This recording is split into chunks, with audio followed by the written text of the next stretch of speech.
Operation सिंदूर से यह स्पष्ट हो गया है कि भारत का युद्ध केवल पाकिस्तान के साथ नहीं है। वास्तव में यह भारत बनाम चीन प्लस तुर्की प्लस अमेरिकी डीप स्टेट प्लस भारत के आंतरिक शत्रुओं के बीच युद्ध है।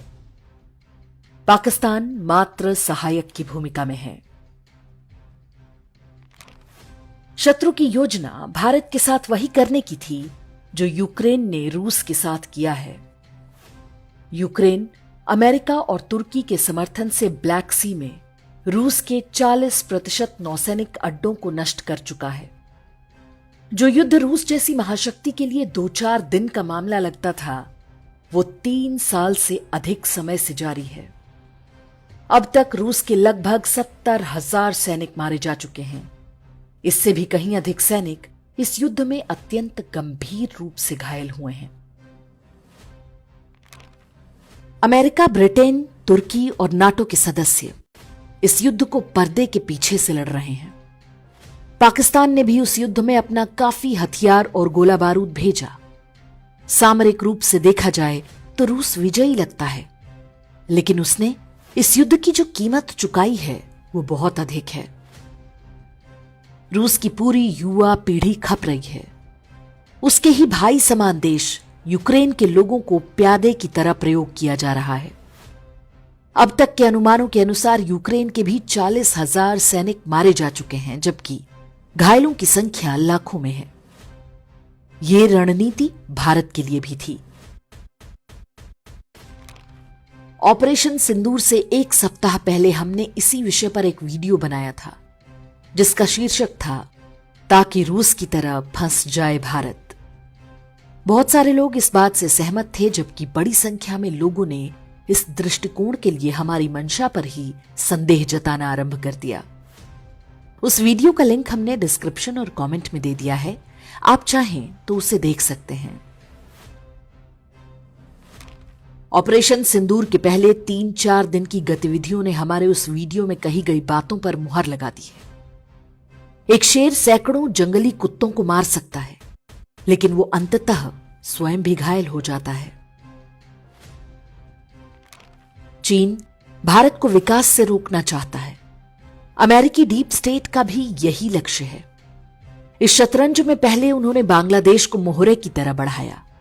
जब सफल नहीं हुए तो पाकिस्तान को आगे किया। महाभारत के युद्ध में कौरवों ने अर्जुन को त्रिगर्त नरेश के साथ उलझा दिया था। जयद्रथ ने भीम को अपने पीछे दौड़ा लिया। कौरव युधिष्ठिर को मारने की तैयारी में थे। कौरवों की वो रणनीति भले ही सफल नहीं हो पाई, लेकिन अभिमन्यु, घटोत्कच और द्रौपदी के सभी 5 पुत्र मारे गए।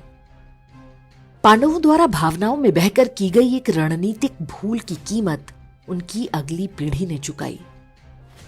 इतिहास भले ही पांडवों को विजयी मानता हो, लेकिन अपने पुत्रों को गंवाकर भला कौन विजय का उत्सव मना पाएगा। नरेंद्र मोदी के शासनकाल में भारतीय सेना ने जो कारनामे किए हैं, उनकी छाप भारतीय इतिहास में सदियों तक देखने को मिलेगी। हमारे सैनिकों ने सतर्क शत्रु को भी बुरी तरह से छकाकर मात्र 3 दिन में उसके पूरे युद्ध तंत्र को तहस नहस कर दिया। इन वीरों को अपना आशीर्वाद दें। उन्होंने पूरे विश्व को विस्मय में डाल दिया है। उनके इस युद्ध कौशल ने हमें रूस की नियति को प्राप्त करने से बचा लिया। हम इजराइल की हालत में जाने से भी बच गए, जो आज तक हमास के आतंकवादियों से लड़ रहा है, जिसमें उसके हर प्रकार के संसाधन की क्षति हो रही है। हमने पाकिस्तान के प्रतिरोध को निष्प्रभावी बना दिया, इससे पहले कि चीन को कोई बहाना मिलता या बांग्लादेश पूर्वोत्तर में कोई षड्यंत्र करने पाता। जब शत्रु मायावी होता है तो उसके साथ आप पारंपरिक युद्ध नहीं लड़ सकते। विश्व के मानचित्र से पाकिस्तान का समाप्त होना अवश्यंभावी है। एक राष्ट्र के रूप में यह हमारा सामूहिक लक्ष्य होना चाहिए। यह वो काम है जो युद्ध के अपारंपरिक तरीकों से संभव है। एक प्यादे के चक्कर में अपने हाथी घोड़ों को खोने की कोई आवश्यकता नहीं।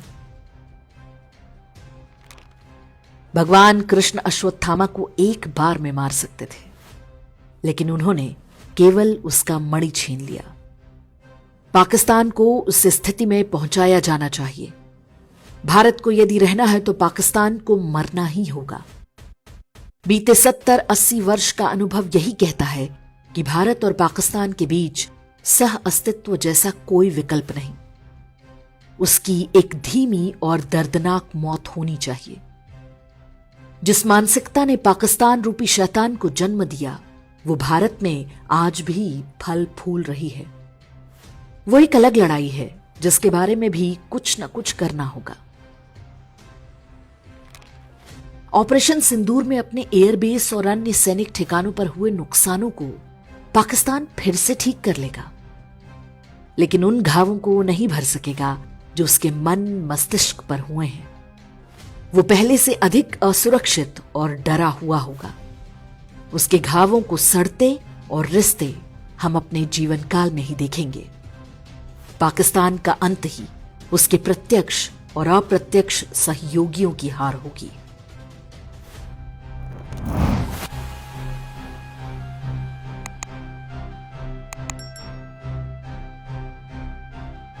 इंडेक्स ऑनलाइन के वीडियो समाज को समर्पित हैं।